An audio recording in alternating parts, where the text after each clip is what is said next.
Wow. Yeah. A tough look right there out the front door. Those are massive swells from Erin posing a major threat to coastal homes. Homeowners in spots like Rodanthe and Buxton are facing a one-sided battle against the disappearing coastline with the constant threat of storms and beach erosion. Some residents have taken the huge step to move their entire home. So let's bring in Dr. Scott Twentyman. He's a local Rodanthe homeowner, and he joins us with more insight on this big process of moving a home. Do want to get to that, but first, how have you been making out with Erin through the storm this go around? We sailed through it with flying colors. I'm up at my home in Clifton Forge, Virginia. Cindy is down in the Outer Banks, but she had to evacuate because of the mandatory evacuation order. She's staying at a hotel in Kill Devil Hills. And we've got security cameras, and so we were looking at those. They looked pretty good. Our maintenance man stayed on the island. He did not evacuate, and so he came by there this morning. He reported a little bit of overwash, some sand on the carport underneath the house, no water intrusion in the house. The dune is intact, and even the sand fence on top of the dune is intact. So we did great, and unlike some of those photos you're putting up on the screen. Good. Great to hear that. I know this can be an unsettling period when you have a storm like this of this magnitude. Same story with nor'easters that can generate some similar issues. Can you tell us about that whole process of moving a home? You've been through similar things like this. This is a huge expense, a huge project, but it makes an awful lot of sense because you're talking about a battle against the ocean where the home was that you knew wouldn't be a victory. We were fortunate enough to have a double lot so we could move the home back. Hatteras Island is pretty much completely built out. And if you don't have that sort of a situation, you can't move your house back. You've got nowhere to go. We were fortunate enough to have a double lot that we could move the house to. We hired expert house movers who did an absolutely terrific job. They're the people that actually moved the Hatteras Lighthouse, if you can imagine that. Wow. All, 200 tons of it?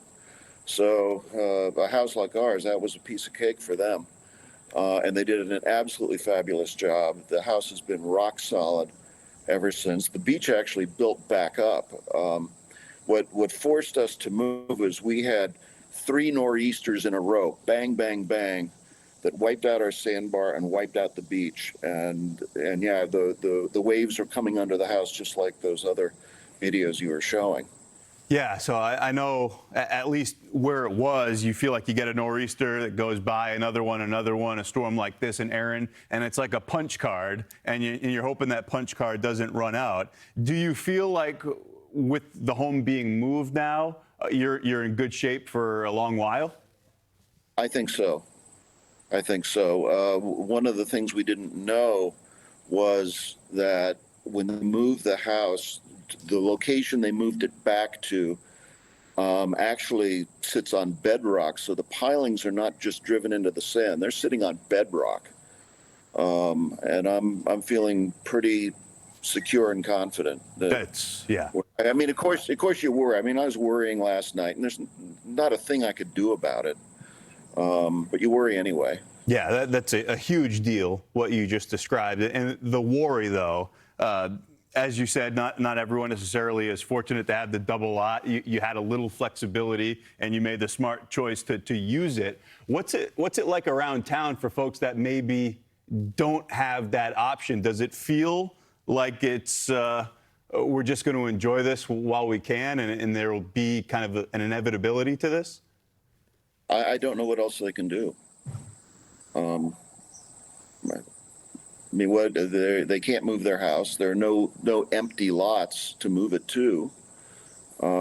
They just have to make the best of it. Yeah, that's a scary reality to be dealing with. For those folks, does that get addressed? Because I know, and it's not representative. We always see the pictures from Rodanthe, and folks are saying, oh, what are those homes doing there?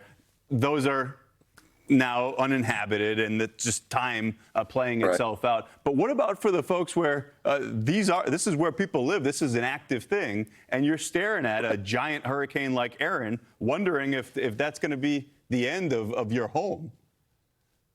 Yeah. So, I mean, what can you do? All you can do is hope. There's nothing you can do to make any difference one way or the other. I feel for them. Yeah.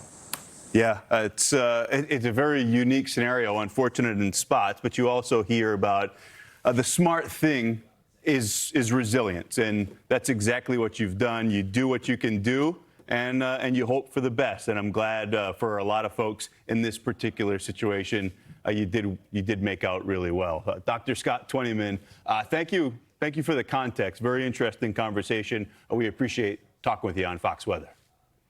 Thank you, Ian.